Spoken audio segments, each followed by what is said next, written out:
very good morning, dear learners. This is Dr. Pradeep Aurasthana with a new lecture on mutual fund. In this, we will discuss about the meaning of mutual fund, benefits of mutual fund, advantages of mutual fund, and so on. The first question comes in our mind regarding mutual fund is that what is mutual fund? In spite of having lots of investment amid news, why everyone is rushing towards the mutual fund? Actually, mutual funds are investments kind of work like buying stocks in companies. Investors buy shares into the mutual fund, which in turn gives them a claim to the fund's assets, so the value of mutual fund is contingent on the value of its portfolio. Mutual funds are operated by money managers who create portfolios for investment with a pool of money and often have different kinds of investment goals. Some managers, like fixed income managers, focus on generating low risk, high payoff investment for their funds. We can say that mutual funds are there which gives very less risks on the investors, and the return is very high. This is why mutual fund is liked by the investors at a huge scale nowadays. So mutual fund is a financial trust in which many investors pool their funds, keeping in mind a predetermined objective of investment. After collecting the funds, they are invested in various instruments of the capital market like securities, shares and debentures. This is an investment vehicle that pool money from many different investors to increase their buying power and diversify their holdings. Mutual fund is a collective investment that pools together the money of a large number of investors to purchase a number of securities like stock, bonds, etc. As we know that there are two types of investors. One is ready to take huge risks, second was not ready to take risks. So mutual fund is there for the investors who are not ready to take much risk on their financial investment. Mutual fund is the financial intermediaries whose work is to pool the financial resources or the savings of number of resources that makes a huge investment, and in that industry there are portfolio managers, experts, which makes good use of these funds by purchasing securities, shares, debentures or investing the money in various good returnable avenues. After having a good return, the mutual fund company is in position to give a handsome amount of return to the investors. Moving ahead, we will discuss about the phases of mutual funds.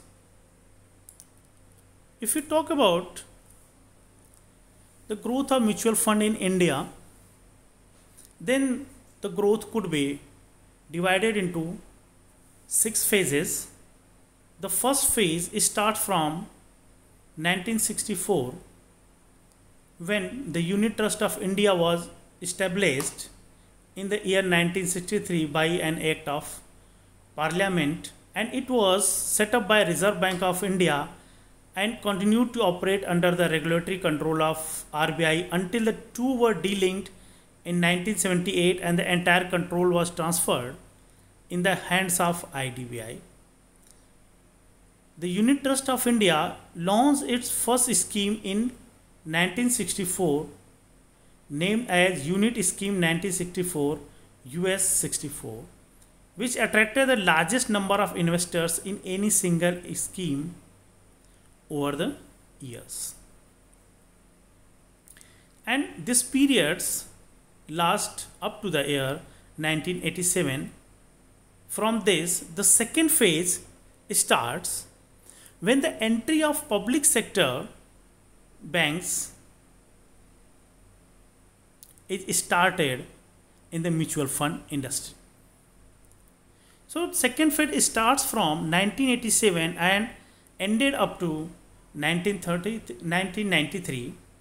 In 1987, Government of India permitted the commercial banks in the public sector to form subsidiaries that would perform the functions of mutual funds through the Amendment of Banking Regulation Act 1949.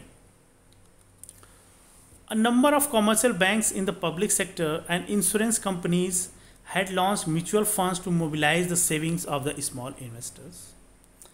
With the entry of public sector funds, there was a tremendous growth in the size of mutual fund industry with the net resource mobilization.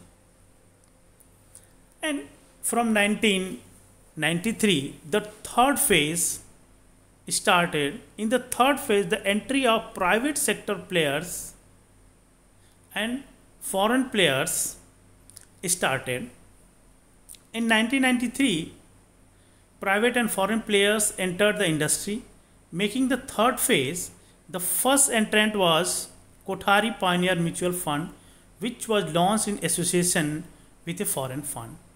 The Kothari Pioneer was the first private sector mutual fund registered in July 1993. Moving to the fourth phase, which starts from the year 1996.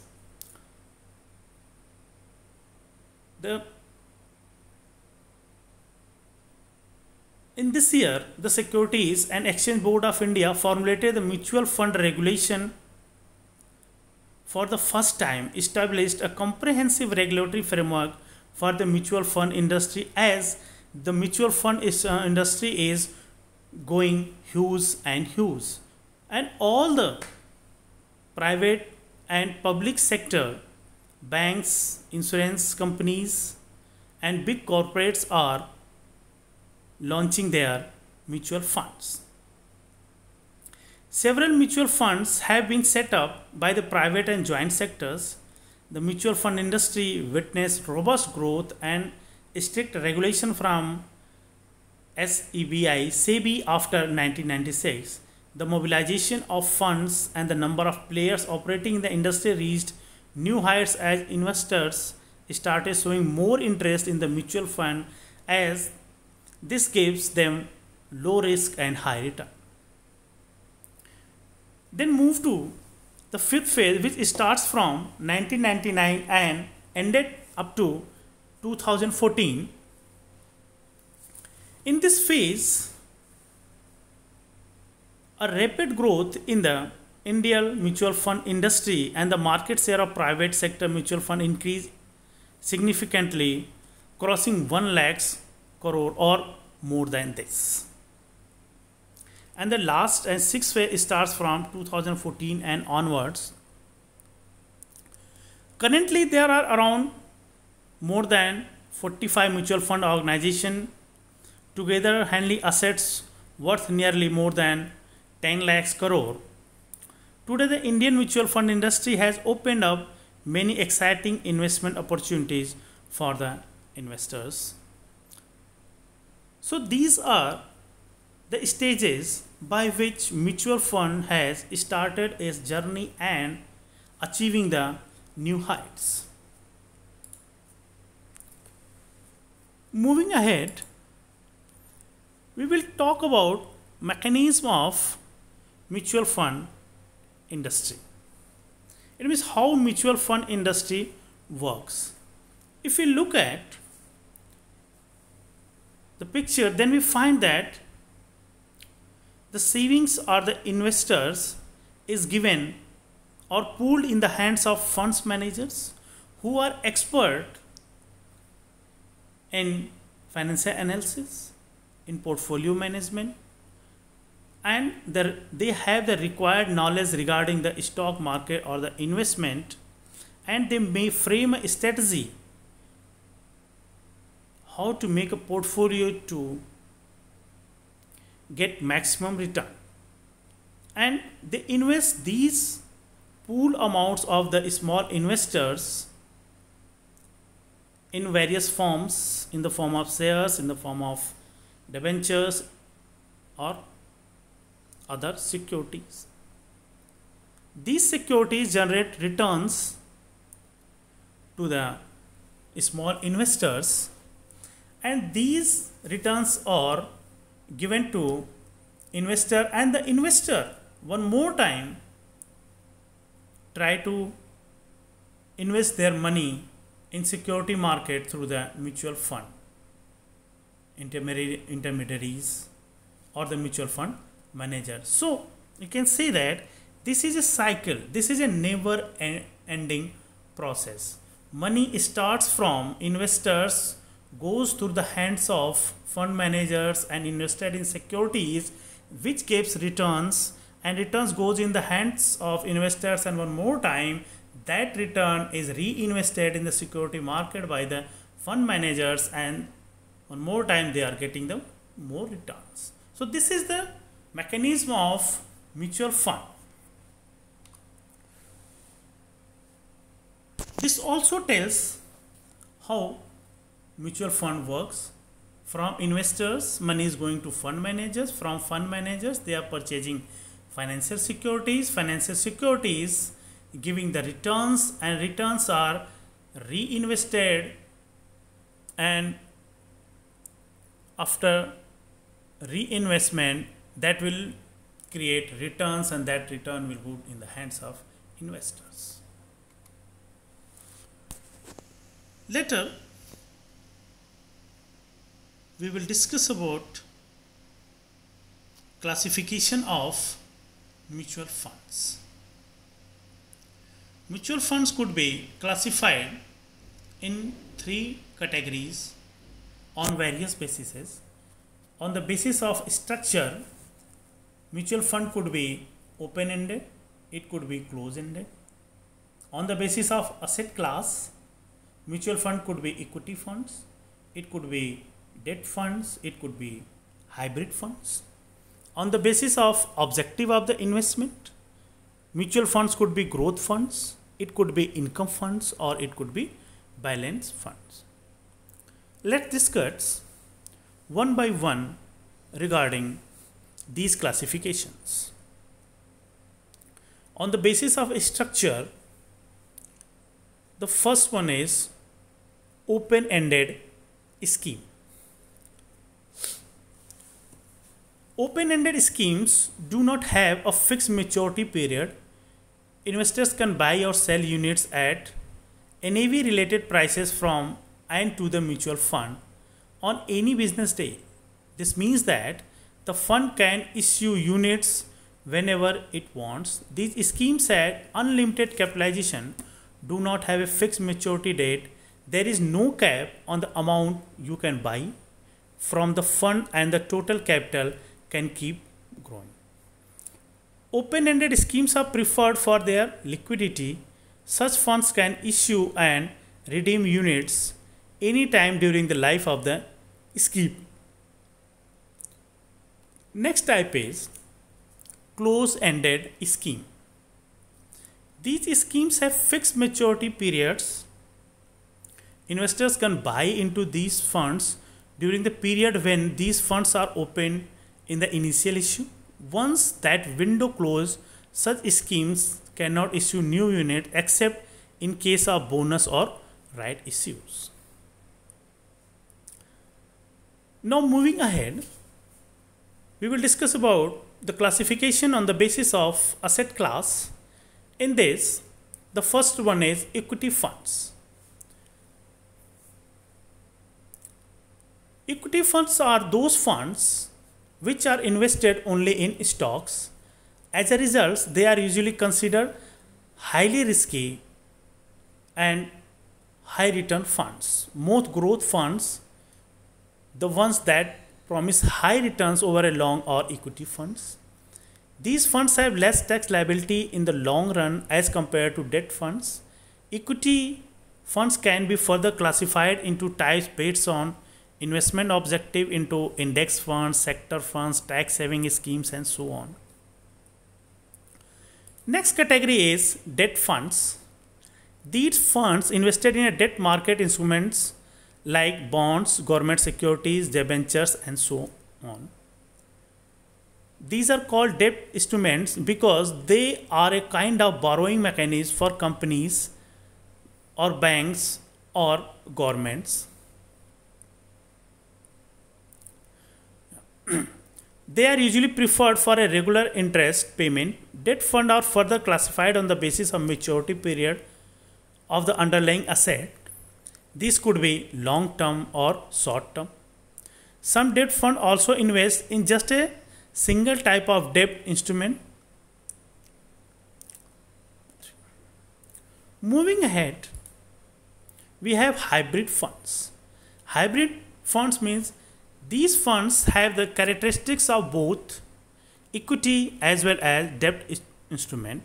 For this reason, they are less risky than equity funds but more than debt funds. They are likely to give you higher returns than debt funds but lower than the equity funds. That's why these hybrid funds are called as a balanced fund. Moving ahead, we will discuss about classification on the basis of investment. In this criteria, the first type of mutual fund is growth funds. These are schemes that promise capital return in a long term. They usually invest in equities. As a result, growth funds are usually high risk schemes. This is because the value of assets are subject to lots of fluctuations. Next category is income funds. These are the schemes that promise regular income for a period of time. For this reason, fixed income funds are usually a kind of debt fund. This makes fixed income funds low risk schemes which are unlikely to give you a large amount of profit in a long run. They pay higher dividends than the growth funds. The last is balanced funds. As the name suggests that these schemes try to strike a balance between risk and return. They do so by investing in both equities and debt instruments. As a result, they are considered as a hybrid fund. Their risk is lower than equity or growth fund but higher than debt or income funds. With this, we are aware about the classification of mutual funds. Now, we will discuss about some benefits of mutual fund. Why mutual fund should be chosen as an investment avenue? Because in the market, in the stock market or capital market or primary market, there are various avenues which could be chosen. Why an investor should use mutual fund to invest their money or savings in the stock market? Numerous benefits are there for using the mutual fund. First is diversification. Mutual funds spread their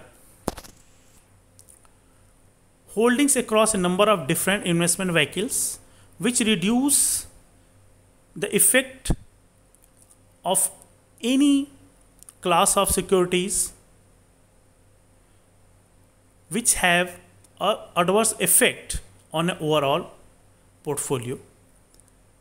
Mutual fund can contain hundreds or thousands of securities. Investors are not like to be faced if one of the securities doesn't do well. Next one is liquidity. Mutual funds, unlike some of the individual investments they may hold, can be traded daily, though not as liquid as stocks, which can be traded intraday. Buy and sell orders are filled after market close. Moving further, we have convenience. If you are investing on your own, you would ideally spend time searching for the securities. You have also to purchase a huge range of securities to acquire holding comparable to the most mutual funds. You have to monitor all those securities. Choosing a mutual fund is ideal for the people who don't have the time to manage their portfolios, because the portfolio management is done by the finance experts or the mutual fund managers. Next is reinvestment of income. And the benefit of mutual funds is that they allow you to reinvest your dividends and interest in additional funds, shares. In effect, this allows you to take advantage of the opportunity to grow your portfolio without paying regular transaction fees for purchasing additional mutual fund shares. Professional management. Investment is obviously not an easy task. Investing, whether it is in form of shares, real estate, gold, bonds, or so on, depends on the magnitude of factors that constantly need to be studied and understood. The advantage of mutual fund is that they are managed by professional experts, which ensures your money is invested at a right place. You have to choose the right mutual fund. Flexibility. Mutual fund gives you huge flexibility. Many mutual fund companies manage several different funds as money market funds, fixed income funds, growth funds, balance funds, sector funds, index funds, global funds, etc., and allow you to switch between these funds at little or no change. This enables you to change your portfolio balance as and when your personal needs, financial goals, and market conditions change. Affordability. You can begin buying units or shares with a relatively small amount of money. Some mutual funds also permits you to buy more units on a regular basis with even smaller installments. Ease of comparison. Mutual funds are also convenient because they are easy to compare. This is because many mutual fund dealers allow the investors to compare the funds based on matrices such as risk, return, price, etc. These are some benefits of investment in mutual funds. As every coin has two aspects, like that, investment in mutual fund not only gives the benefit, but it has some limitations also. The first limitation is over diversification. Although there are many benefits of diversification, but there is a chance of over diversification.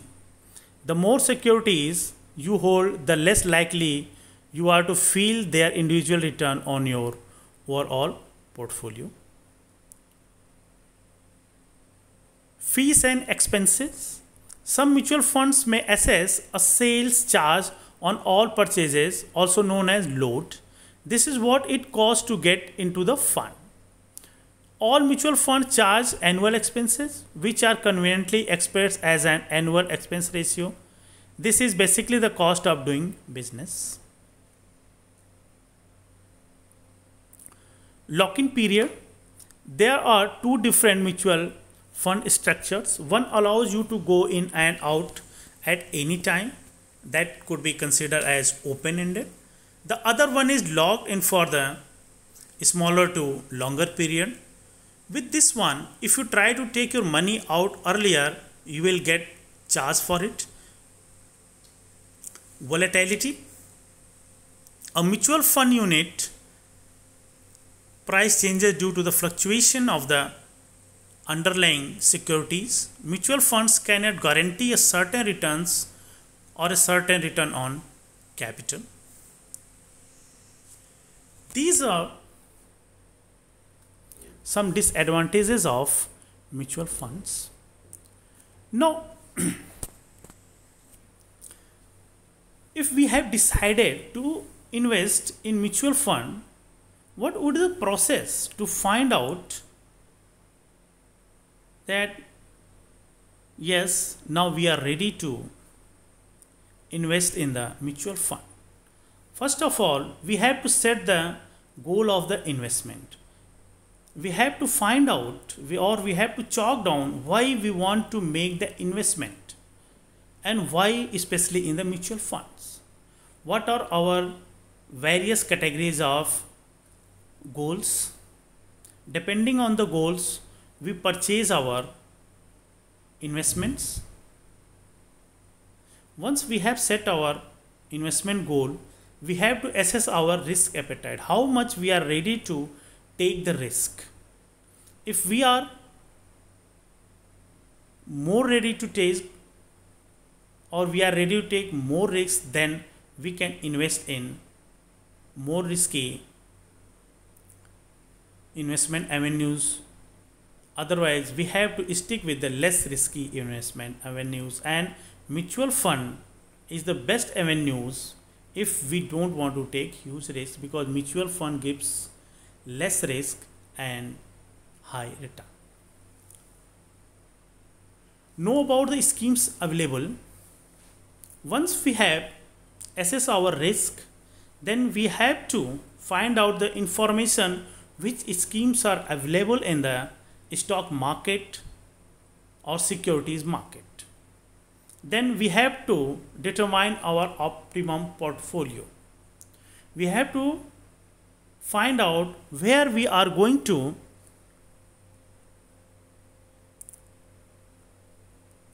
invest in the financial market. Asset allocation is how you want to divide your investment between various assets classes like real estate, shares, bonds. It is a product of your financial goals, risk preference, and investment horizon. Selection of scheme. Now, after having the knowledge or information regarding the schemes and after determining the optimum portfolio, an individual can think about the selection of scheme. Start looking for a scheme which can help you achieve your investment objectives. There are many factors that you need to consider before choosing a scheme, like the performance of the scheme, expense ratio, fund manager fees. One thing has to remember always, you have to keep your goal in your mind and risk appetite while selecting the schemes. Next, understanding tax rules. Taxes eats your return. Therefore, it is important to know how much tax you will be liable for when you redeem your investment. Last step is to take the advice. If you are finding difficult to choosing the right mutual fund for the investment, then it is imperative to take the services of an expert one or a financial manager.